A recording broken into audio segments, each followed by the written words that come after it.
Oi, gente, tudo bem com você? Hoje eu vou iniciar a leitura, nós vamos iniciar a leitura do livro Poder do Agora. Você vai começar a ler esse livro comigo aqui. Então, enquanto eu estiver lendo, eu vou compartilhar com você os insights que eu for tirando da leitura, tá bom? Então, é uma leitura e uma conversa ao mesmo tempo, como se a gente estivesse num clube do livro, né? Clube do livro, eu acho que o objetivo é esse. Você lê e aí você vai trocando ideias ali com quem tá junto. Então o objetivo dessa leitura é justamente isso, a gente conversar um pouquinho, trocar experiências, insights que eu for compartilhando aqui com você, tá bom? Então, se você gosta dos insights, das ideias que eu tenho em relação às coisas que eu leio, pega papel e caneta para você ir anotando tanto os seus insights quanto os meus também. Pega o livro pra gente lendo junto, como se fosse uma roda de leitura. Eu acho que uma roda de leitura tem mais sentido. Então, você vai anotando também os seus próprios insights, o que você for tirando, ou de repente, do que eu falei, muitas vezes você tira um outro insight, vai depurando, né? Eu falo uma coisa, dali você tira uma ideia ainda a mais, né? Um pouco a mais do que eu já falei. A gente tá lendo um livro, aí eu tenho uma ideia, você tem uma ideia da ideia que eu tive, sabe? Do insight que eu tive, então vai compartilhando, vai anotando também nos comentários, é legal pra gente compartilhar com outras pessoas, tá bom? Então faça isso, pegue seu livro, se você não tem o livro Poder do Agora, não sabe qual é a versão que eu tô lendo, eu vou ler a versão e-book Kindle, tá? A versão que eu tenho é e-book Kindle.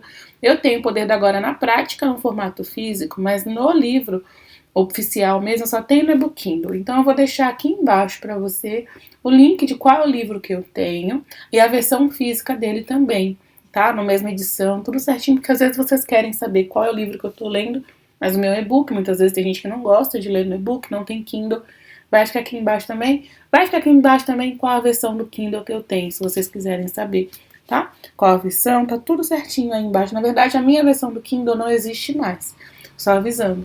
Ela já foi extinguida, então eu vou colocar aqui uma que se assemelha à minha, com as mesmas particularidades, tá bom, gente? Então vai ficar tudo aqui embaixo, a gente vai lendo junto, tá? O objetivo é a gente ir compartilhando esse insight. Por que eu resolvi fazer essa série? Só pra falar aqui. Várias vezes vocês já me viram lendo, né? Eu leio há muito tempo. Desde pequenininha eu leio. Eu amo ler, gente. Desde sempre. Sempre gostei de ler. Eu comecei a ler com 5 anos de idade. Livros que a gente ganhava de doação. Às vezes livro didático. Eu lembro que eu pulava todas as folhas pra encontrar aquelas partes que tem história, sabe? Livro geralmente de primeira série, segunda série. Tem uma parte onde tem uma história, tem um texto, né, que às vezes é um trecho de um livro maior, da Ruth Rocha, enfim, do Álvaro Cardoso, enfim, tem várias historinhas, até lembro o nome dos autores, inclusive. E ali naquelas historinhas ali, né, é para fazer a interpretação do texto, as atividades daquele capítulo e etc. Então eu sabia disso, então a gente ganhava livros de doação, de professor, de tudo, e eu pegava, a hora que, tipo, aquela parte do capítulo que tinha a história, eu ia lá para ler, sabe? Então foi a vida inteira lendo, e isso foi se aprimorando. No começo eu gostava de ler fábulas, historinhas como essa, Marcelo, Marmelo, Martelo, sabe? Rita Magrela, Rita Tagarela. Então eu ficava lendo esses livrinhos fininhos, né? Essas historinhas que tinha dentro dos livros, depois livros mais fininhos, a história de Mani, Mandioca e tal. Aí depois eu comecei a ler livros mais de história maiores mesmo, coleção Vagalume, isso foi se aprofundando, comecei a ler Harry Potter, que é um livro de um tamanho maior, os livros da coleção dos caras, quem nunca leu, né? Do Pedro Bandeira, A Droga da Obediência, A Marca de uma Lágrima, li vários, a adolescência inteira. E aí, quando chegou na época da faculdade, comecei a ler livro mais técnico. E aí também eu fui ganhando mais experiência para interpretar, para entender mais o que está nas entrelinhas, porque à medida que a gente faz uma coisa, aquela nossa habilidade vai se aprimorando, né? Então, eu percebo muitas vezes que eu pego insights que às vezes as pessoas que leram o mesmo livro não leu. Eu acho que deve ser disso, dessa prática constante. E esse contato constante com o livro, a mente vai ficando mais treinada a ler com mais facilidade, a compreender com mais facilidade. Então, para mim isso é uma facilidade, por que não compartilhar com vocês os insights aqui, os meus pontos de vista, com base nas outras coisas que eu já li, de outras experiências com outros livros, de outros autores, e aí eu estou contribuindo com a sua vida, tá bom? São pontos de vista, não são verdades absolutas, lembrando sempre, tá? Então, de repente, o que eu falar aqui, pode ser que não sirva pra você, pode ser que sirva, mas se servir, você pega, o que não servir, você solta, tá bom? Então, bora lá, gente. Vou começar pela introdução, depois a gente já vai pelo capítulo 1, capítulo 2, capítulo 3, beleza? E assim por diante. Olha só, introdução. Você está aqui para possibilitar que o propósito divino do universo se revele. Veja como você é importante. Eckhart Tolle. A origem deste livro. Não vejo muita utilidade no passado e raramente penso a respeito dele, mas para que você compreenda a transformação que pode ocorrer na sua vida ao acessar o poder do agora, vou contar como me tornei um mestre espiritual. Até meus 30 anos, eu era extremamente ansioso, sofria de depressão e tinha fortes tendências suicidas. Hoje parece que estou falando da vida de outra pessoa. Tudo começou a mudar pouco depois do meu aniversário de 29 anos, quando acordei certa madrugada com uma sensação de pavor absoluto. Não era a primeira vez que eu tinha uma crise de pânico, mas aquela, com certeza, foi a mais forte de todas. Tudo parecia estranho, hostil, absolutamente sem sentido. Senti uma profunda aversão pelo mundo e principalmente por mim mesmo. Qual o sentido de continuar a viver com o peso dessa angústia? Para que prosseguir com essa luta? Um profundo anseio de destruição, de deixar de existir, tinha tomado conta de mim, tornando-se até mais forte que o desejo instintivo de viver. Não posso mais viver comigo, pensei. Então, de repente, tomei consciência de como aquele pensamento era peculiar. Eu sou um ou sou dois? Se eu não consigo mais viver comigo, deve haver dois de mim. O eu e o eu interior, com quem o eu não consegue mais conviver. Talvez, pensei, só um dos dois seja real. Aqui, né, gente, essa primeira parte, ele mostra o primeiro contato que ele teve, né, com a não identificação com a mente. Porque quando você percebe que existem dois eus, você naturalmente começa a perceber que alguma coisa está errada, sabe? Já aconteceu comigo, inclusive, de estar nesse mesmo sentimento de, meu Deus do céu, que inferno, literalmente, né? A gente fala tanto de reino dos céus, mas a gente percebe claramente que o reino dos céus e o inferno se estabelece dentro da gente quando a gente se identifica com a mente. Eu tava num momento assim, sabe, turbulência, minha mente falando, tipo, foi, caraca, eu não aguento mais, eu não sabia mais o que fazer. Eu não conseguia focar em nada que eu tinha que fazer no meu dia a dia. Toda a minha energia estava sendo sugada por essa falação na minha cabeça. Até que teve uma hora, eu olhei para a parede do quarto e eu olhei assim e falei, mas por que eu tô sofrendo? O que tá esse inferno acontecendo? Porque aqui fora não tá rolando nada. Eu olhei para a parede pelo minuto que eu olhei para a parede, eu percebi que não tinha nada acontecendo fora. Nada. Sabe, quando um problema realmente está acontecendo, gente, fora da gente, vá lá. A gente aprende a reagir melhor e tal, mas quando não tem nenhum problema acontecendo e você está numa situação de inferno mental, você percebe que tem alguma coisa muito errada. Eu consegui, naquele momento, foi um estado de presença, um lapso de presença. Tem alguma coisa muito louca aqui. Porque no agora, né, nesse estado que eu tô aqui agora, em volta de mim não tem nada acontecendo, então por que eu tô sofrendo?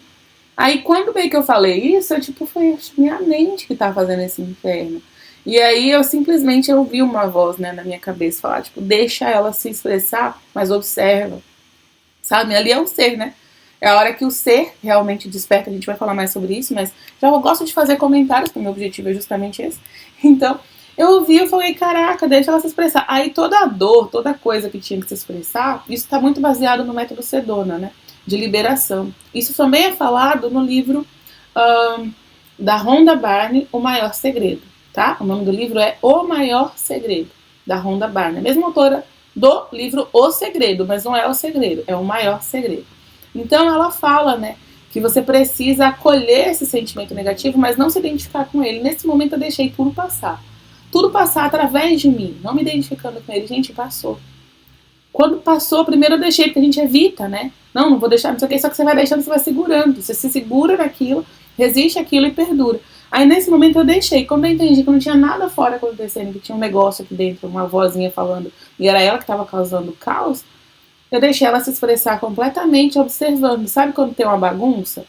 Um professor chega numa sala, né, e tá um caos instalado. Aí ele tenta falar junto com os alunos, blá blá blá, e blá blá blá, e blá blá blá, ele grita, os alunos gritam mais alto, e nada se resolve, porque ela se identificou com a bagunça, né? Ela faz parte da bagunça. Aí ela silencia.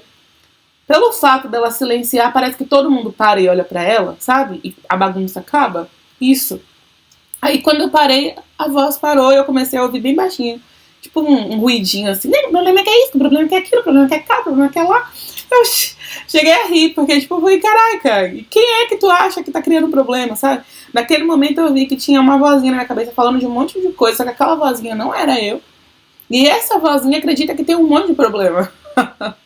Literalmente, ela começou a falar, não, tem problema aqui, tem problema lá, tem problema lá. Problema é que eu isso, problema é que eu aquilo, problema é que eu aquilo lá. E o caceta, mas essa voz não sou eu. Você começa a rir, sabe? É um momento literalmente de iluminação, porque a gente ouve iluminação, né? Como se fosse um ato de grandeza que só algumas pessoas têm, mas não todo mundo é esse ser. Então, iluminar é só voltar para esse ser que sempre foi você. A ideia é que você acabou esquecendo que você era esse ser, né? Então, basicamente isso. Então eu olhei assim, aí a vozinha começou a falar, ela parecia um robozinho falando, sabe? Uma vozinha meio patética, porque eu já não me identificava com ela. E aí eu comecei a rir. Eu comecei a rir, porque tipo, meu pai do céu, não tá acontecendo nada aqui. Ela tá criando um monte de coisa.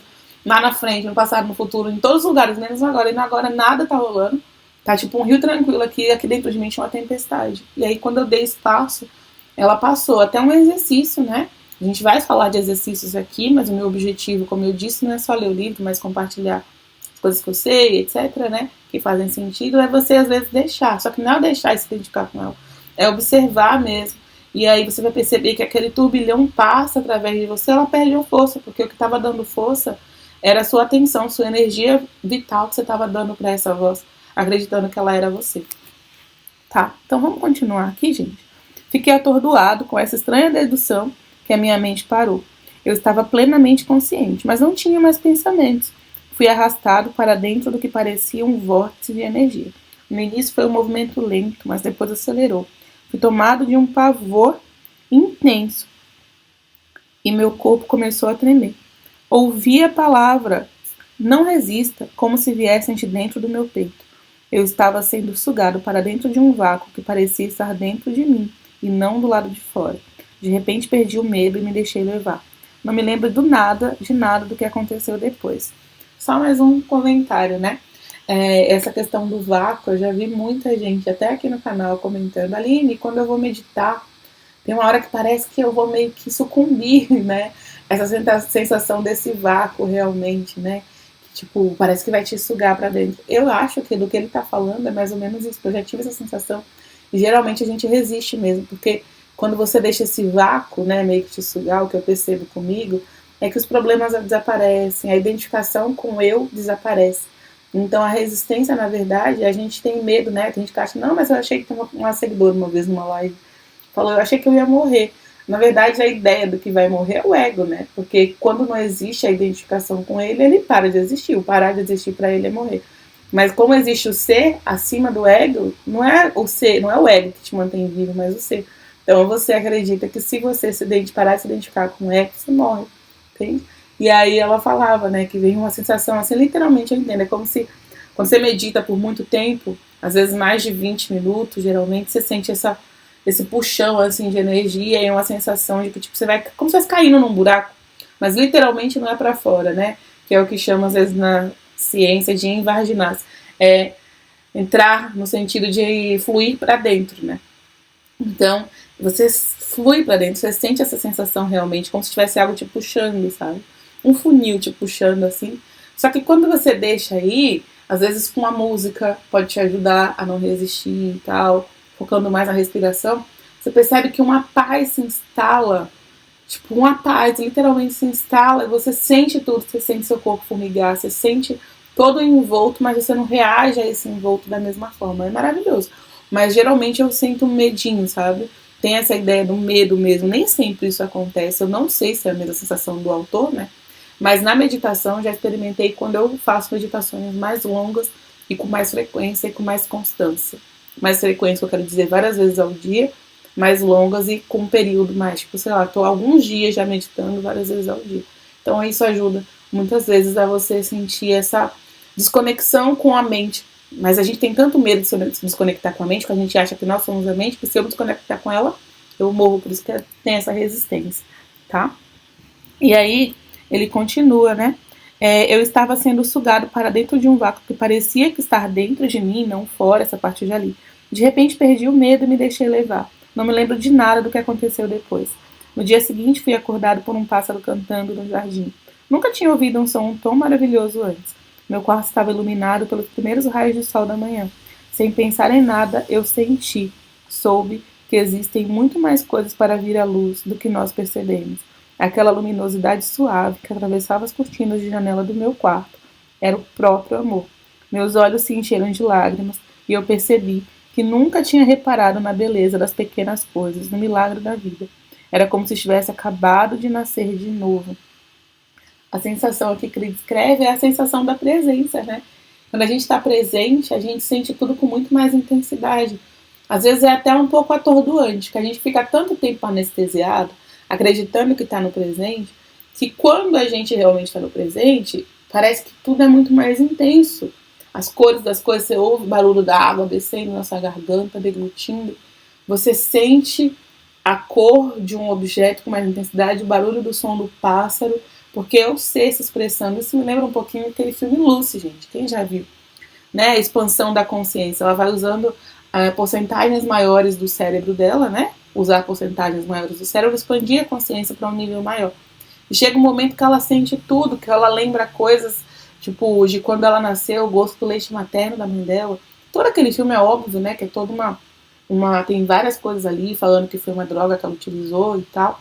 Mas eu entendo que essa percepção também vem muito da gente expandir a consciência, que realmente pode acontecer muitas vezes com o uso de psicodélicos, coisas do tipo, mas também com processos respiratórios, como breathwork, que são práticas meditativas de respiração, que faz com que o ser se expresse. O verdadeiro ser se expresse de uma forma mais inteira através da gente, né, inteira mesmo. A nuvem de pensamento que encobre o ser desaparece e a gente experimenta a vida como o ser. E aí é tudo muito mais intenso, mais vivo, mais cheio de cores, o som é mais intenso. E até uma coisa interessante que a Esther Hicks, autora do livro Peça Será Atendido, ela comenta, na verdade, Abraham, né, que é a consciência que se expressa através de Esther, comenta num dos seminários que um dia a Esther estava saindo para numa das propriedades que ela mora, é uma propriedade mais rural, então ela sai até o portão, só que ela se espanta porque ela começa a ouvir o som do riacho longe.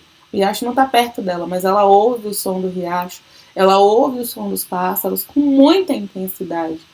E aí ela questiona por um momento, né, aprecia a beleza daquilo, tudo parece tão perfeito naquele momento, um amor perfeito acontecendo, né, literalmente ali, fluindo através. E aí ela percebe que, na verdade, ela questiona, são vocês, né, são vocês, no caso, são os Abrahams fluindo através dela numa totalidade. Em algum momento ali, ela se deixou levar, se perdeu dessa identificação, um mundo de conceitos meio que calou a mente, e aí ela conseguiu perceber a realidade através do ser, de quem ela realmente é, e viu uma intensidade muito maior de quem ela realmente era, de como a vida era, de como os sons eram. E eles realmente confirmaram que era isso. Eram eles ouvindo através dela, ou seja, o ser, sem nenhum conceito, né, que essa nuvem são vários conceitos. Imagina que existe algo que começa a ser encoberto por camadas e camadas e camadas e camadas e camadas de conceito. Então tudo fica abafado, tudo fica tudo. Quando você tira essa nuvem, aquele verdadeiro ser com maior potência surge. Então tudo fica mais intenso, tudo fica mais bonito, tudo fica mais verdadeiro, porque o que faz as coisas não serem dessa forma são os conceitos que a gente criou sobre as coisas, sabe? Então achei bem legal isso. E olha só, gente, durante os 5 meses seguintes, vivi em um estado permanente de paz e alegria. Depois, essa sensação diminuiu de intensidade. Ou talvez eu tenha simplesmente me acostumado com ela, pois se tornou o meu estado natural. Embora eu continuasse vivendo normalmente, tinha percebido que nada que eu viesse a fazer poderia realmente mudar a minha vida. Eu já tinha tudo que necessitava. Eu sabia que algo profundamente significativo tinha acontecido, mas não entendi exatamente o que. Não compreendi. Só compreendi anos mais tarde, depois de ler muito sobre espiritualidade e de conviver com muitos mestres iluminados. Percebi que eu já tinha vivenciado a transformação que as pessoas tanto desejavam. A pressão intensa do sofrimento daquela noite forçou minha consciência a pôr um fim à sua identificação com a infelicidade e com o falso eu interior, amedrontado que minha mente havia criado para me controlar. Foi uma transformação tão completa que esse eu interior sofredor murchou imediatamente, como se tirasse o pino de um brinquedo inflável. O que restou foi minha verdadeira natureza, a minha presença, a consciência em seu estado puro, anterior à identificação com a forma. Essa parte aqui, né, que eu falei para vocês, que no momento que eu percebi que a confusão não estava vindo de nada que estava acontecendo, mas dentro dessa mente, dessa bagunça mental, era só a bagunça mental acontecendo que estava me deixando simplesmente no estado de sofrimento mesmo, sabe? Você não sabe mais o que fazer, desespero, sendo que não tinha nada acontecendo. E é engraçado que ele fala que murcha, e eu percebi isso, a voz no começo ela estava muito alta, e era quase como a minha voz, parecia muito verdadeira. Só que depois chegou uma hora que eu falo, parecia a voz de um desenho animado, sabe? Uma vozinha que você quer rir dela.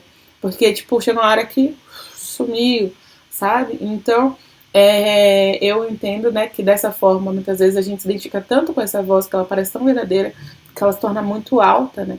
E aí, quando você vai se deixando de se identificar com ela, é como se ela realmente perdesse o som, sabe? Perdesse a identificação e ela fosse perdendo a importância para você, que é esse murchar que ele fala, né? Mais tarde, aprendi a entrar numa dimensão interior eterna e imortal, que havia percebido inicialmente como um vazio, e permanecer plenamente consciente assim, alcançando um estado de profunda paz e bem-aventurança. Uma coisa que ele falou aqui, gente, né, que ele conseguiu se encontrar nesse estado e permanecer consciente, porque muitas vezes quando a gente medita muito, a gente entra num estado, só que é um estado meio letárgico, sabe? E não é esse estado que ele está falando. A gente fica meio catatônico. Quando você medita muitas vezes para acalmar a sua mente, você não fica num estado sem pensamento e alerta. Você fica num estado, às vezes, até meio ansioso, mas sem conseguir reagir a nada, sabe? Tipo, vem uma paz, só que é uma paz, muitas vezes, assim, que você não consegue fazer nada, né? Você não consegue ler, você não consegue falar, você não consegue trabalhar, porque é uma paz meio que letárgica, né? Tipo, muito, muito, muito letárgica, sabe? Eu não sei exatamente, mas eu acho que é uma fase de onda cerebral, tipo o estado quando a gente acorda, sabe? As ondas alfa, beta, por ali, né? Que são estados muito baixos de consciência, só que acordado. Então você acorda, só que você meio que, sabe? Quando a gente fala assim, eu não acordei, tô de olho aberto, mas eu não acordei. Aí eu não reajo a nada, eu não consigo fazer nada, eu não consigo me concentrar no meu trabalho, eu não consigo ler, eu não consigo conversar, eu não consigo fazer nada. Né? Isso é o estado de quando a gente acorda. Quando a gente medita, às vezes a gente entra nesse estado. Esse estado é ótimo para você meio que reprogramar, né, a sua mente, quando você quer usá-la de uma forma proposital. Porém, esse estado conscientemente muitas vezes é ruim, porque ele não é produtivo, sabe? Não é o estado que você tá ali, você tá meio, sabe? Não reage a nada, é letárgico mesmo, catatônico, são as palavras que eu consigo descrever. Então, muitas vezes, quando a gente medita muito, né, e fica nesse estado, sem estar atento, você meio que se perde nesse topor mental, você acaba não conseguindo estar nesse estado que ele fala de presença do agora, que é um estado alerta, consciente, calmo, tranquilo, mas também capacitador, sabe? Então, tem essa diferença aqui, né, que é o que ele fala aqui, que é um estado de plena consciência, paz e tal, e bem-aventurança, mas que ele tinha mais controle, não de inconsciência. Eu me entreguei completamente a essa experiência e durante um bom tempo abri mão de tudo no plano físico. Não tinha mais emprego, casa, relacionamentos, nem uma identidade social definida. Passei quase 2 anos sentada em bancos de parque, num estado de profunda alegria. Mas até mesmo as experiências mais bonitas vêm e vão. Retomei para minha vida no plano físico, mas o sentimento de paz nunca mais me abandonou. Às vezes ele é muito intenso, quase palpável, e outras vezes também pessoas podem senti-lo. E outras pessoas também podem senti-lo. Outras vezes ele fica na retaguarda, como uma melodia distante. Tempos depois, as pessoas iriam se aproximar de mim e dizer: quero o que você tem. Você pode me dar, me mostrar como conseguir? Eu respondia: você já tem, mas não consegue sentir porque a sua mente está fazendo muito barulho. Foi essa resposta que acabou originando o livro que você tem em mãos. Quando eu vi, já possuía de novo uma identidade externa. Tinha me tornado um mestre espiritual. E assim a gente conclui essa primeira parte da leitura, né? Só finalizando aqui mais um comentário, né? Como eu falei, a gente acredita que o estado de iluminação deu uma ideia, né, gente? Principalmente depois que começou a surgir tantos ensinamentos sobre lei da atração. Falo que lei da atração, né, é a isca, né? Nos capítulos mais à frente, como alguns eu já gravei, eu vou falar um pouquinho mais disso. mas parece que é uma isca, né, que atrai a gente para realizar nossos desejos e tal. E aí, quando a gente vai ver, a gente começa a cair em todo esse estudo de expansão de consciência, de eu superior, de entender que a gente não é a mente, tá. E aí vem, né, essa ideia de iluminação, mas meio que se criou uma ideia de que é um estágio a se atingir. Alguns anos atrás, eu lembro que eu estava questionando isso, meu superior meio que falou pra mim isso, sabe? Não é um estágio a se atingir, porque a ideia é que, fulano é iluminado, como se fulano fosse um deus a ser adorado, por ter conseguido algo difícil e que é raro, que para algumas pessoas não é um estado a se atingir, na verdade é um estado a se voltar, sabe? Porque o seu estado original todo mundo é, só que esqueceu de ser. Então, quando a gente coloca nessa perspectiva, é muito mais empoderador do que uma ideia de que é só para algumas pessoas, que essas pessoas são especiais por ter conseguido. Não é isso. Não é isso de forma alguma. Você é seu estado natural. Imagina uma barra de ouro. Barra de ouro é barra de ouro. Só que aí o que aconteceu? Ela ficou ali ao relento, começou a acumular terra. Nessa terra começou a acumular água. E aí virou um barro, sabe, gente? Um barro. O barro foi cobrindo a barra de ouro. E aí foram camadas e camadas sedimentadas do vento soprando areia, soprando terra. E aí chegava a água, molhava, encrustava. O que aconteceu? Virou uma incrustação em volta dessa barra de ouro. Mas o que aconteceu? Essa barra de ouro, ela tem que se tornar barra de ouro? Ou ela tem que limpar a sujeira que está em volta dela? Ela tem que limpar a sujeira que está em volta dela. Não é um processo difícil, tortuoso, se tornar uma barra de ouro. Porque, na verdade, ela já é uma barra de ouro. Só que ela acha que não é, porque ela ficou há tanto tempo exposta àquela sujeira que ela esqueceu quem ela realmente era. E agora ela acredita que ela é o barro e não o ouro. Então, é a mesma coisa. Na minha cabeça, como ele mesmo diz aqui, você já é. Só está identificado com quem você não é. Eu acho que isso é muito mais empoderador. No mundo que tudo parece que tem que ser difícil, conquistado, não é o estado a ser conquistado, na verdade. É o estado a ser deixado.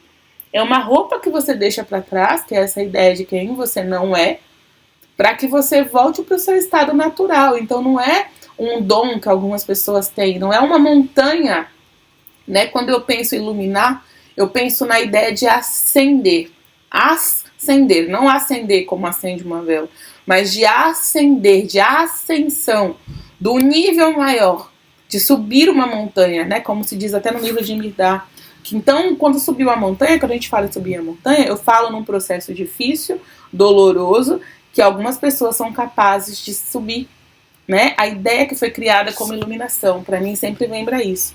É uma montanha que eu tenho que subir, poucos sobem, então não é para todo mundo. Na verdade é para todo mundo. Não é um estado de ascensão, de subida, de chegar lá. Na verdade é um estado que você já é. Você só precisa descer, na verdade. Para descer todo santo ajuda, né? Brincando. Mas enfim, na verdade você subiu degraus acreditando que você era quem você não era. Então você tem que desfazer o processo. Entendeu? Eu penso nisso e por isso eu acredito também que muitas vezes quando a gente ouve algo, alguém já percebeu isso? Você ouve algo, aí não faz sentido nenhum pra você. Passou 1, 2 dias, aquilo ali aparece como uma verdade absoluta, porque a gente só tá lembrando.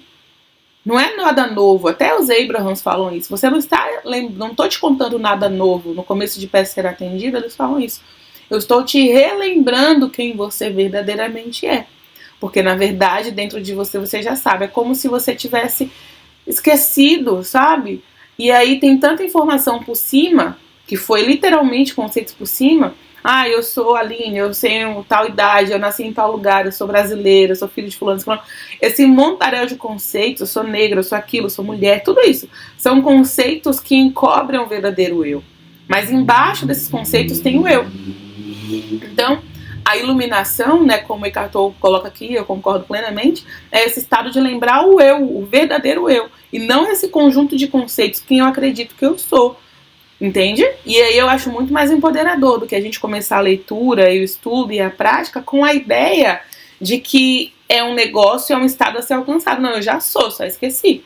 Eu só preciso relembrar disso. É como se fosse uma revisão na escola. Eu já estudei isso. Tá dentro de mim essa informação. Não é algo que eu tenho que aprender. Será que eu sou capaz de aprender? Eu já sei. Eu só preciso relembrar. Tá? Então, até tem um canal aqui no YouTube, né? Que o nome do canal é esquecer para relembrar. Eu acho que é isso. Então, eu acho que é isso. É esquecer daquilo que a gente aprendeu que a gente é, para que a gente relembre quem a gente verdadeiramente é. Eu acho que essa que é a pegada do livro e da ideia do senso de iluminação, que é muito, muito, na minha visão, é muito empoderador. Tá bom, gente? Eu espero muito que esse conteúdo tenha te ajudado, que você tenha chegado até aqui. Compartilha aqui embaixo os insights que você tirou, os aprendizados que você teve.